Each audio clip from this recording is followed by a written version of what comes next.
Hi everybody and welcome to Chapter 5. Chapter 5 deals with continuous random variables.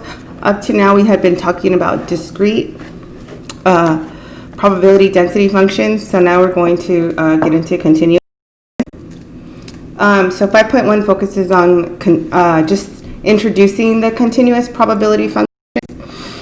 So what is a continuous probability distribution? So the graph is a curve or a straight line, and probability is represented by area underneath that curve. And the curve itself is called the probability density function. Usually we use PDF, and we use that symbol f of x to represent the curve. You might recall that from algebra.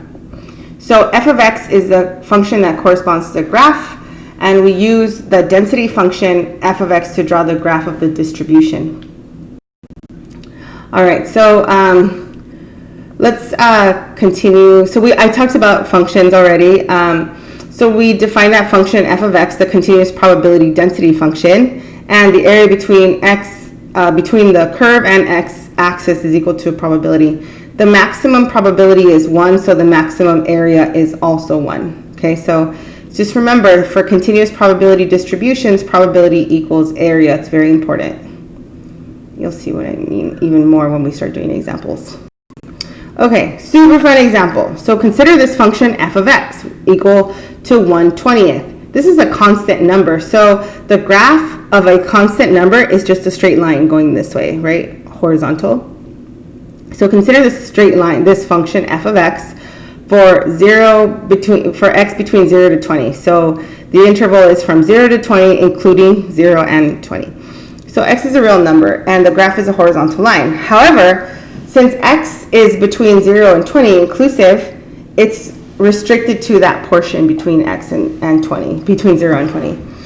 So it would be a horizontal line segment, and then the area between f of x equals 1/20, and this is going to be the area of a rectangle, because see how it creates a rectangle. So you have 20 times the height, so base times height. Base is 20, height is 1/20, 1/20th.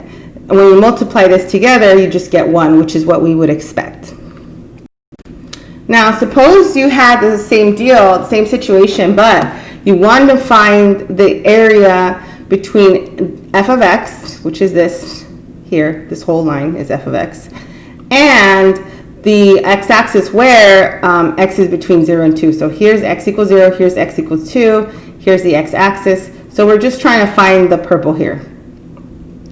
So the area of that would just be 2 on the bottom, right, 2 spaces, and then on the top would be 1/20. So you multiply base times height. So I mean the height is 1/20th.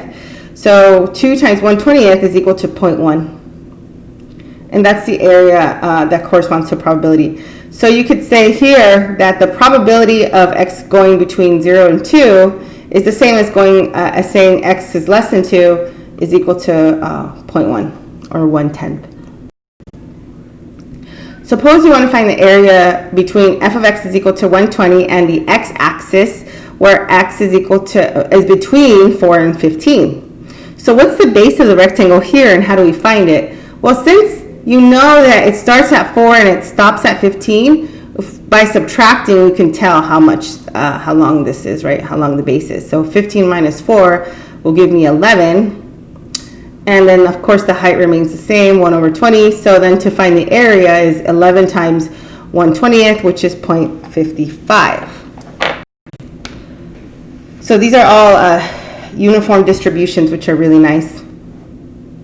Suppose you wanted to just find the probability of x equals 15 for this distribution here.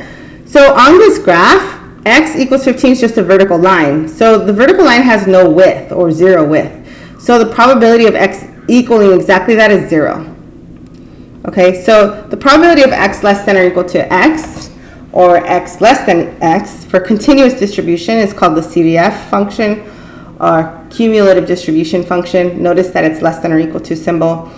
And we can use CDF to calculate p of x greater than x. And this is what we did in the other one. the binomial distribution. So CDF gives area to the left, and Px greater than x gives area to the right. So we just do the complement of 1 minus P of x less than x.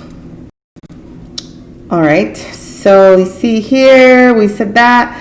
Now let's say, consider this function f of x is equal to 1/8 for x between 0 and 8. So this here is our situation.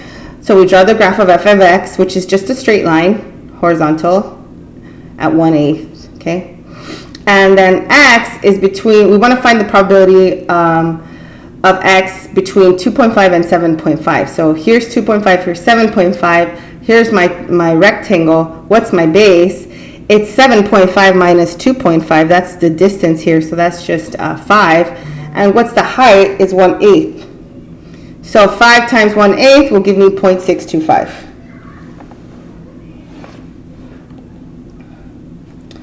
All right, so then we have 3 types of continuous probability distribution. So in this chapter and the next, we will study the uniform distribution and the normal distribution. So here's an example. This is what we've been looking at already. The examples we've been doing in this section are uniform, examples of uniform distribution. And the normal distribution looks like this, the famous bell curve. And here again, you see the probability is the shaded area between 1 and 2.